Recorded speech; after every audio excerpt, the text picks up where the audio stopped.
السلام علیکم ورحمۃ اللہ وبرکاتہ۔ ناظرین محترم، ایک انتہائی افسوسناک خبر آپ کے ساتھ شیئر کرنی ہے۔ جس طرح کہ آپ احباب جانتے ہیں کہ تحریک لبیک پاکستان نے 10 اکتوبر بروز جمعہ کو ایک بہت ہی بڑا لبیک اقصی مارچ کا اعلان کیا ہے فلسطینی بھائیوں کے ساتھ اظہار یکجہتی کے لیے، لیکن اس کے بعد حکومت کی طرف سے بہت معاملات خراب ہوتے ہم نے دیکھ رہے ہیں، جس کے اندر جناب ایک بڑی بریکنگ نیوز ہمارے سامنے آئی ہے کہ ضلع بکھر میں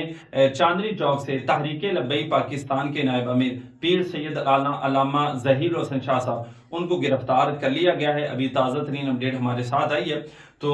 یہ بہت ہی افسوس کے ساتھ بتانا پڑ رہا ہے کہ ضلع بکھر میں چاندنی چوک وہاں سے مرکزی نائب امیر پیر سید ظہیر حسن شاہ صاحب آپ کو گرفتار کر لیا گیا ہے، اور یہ ثابت کرنا چاہتے ہیں کہ جناب آپ ہمارے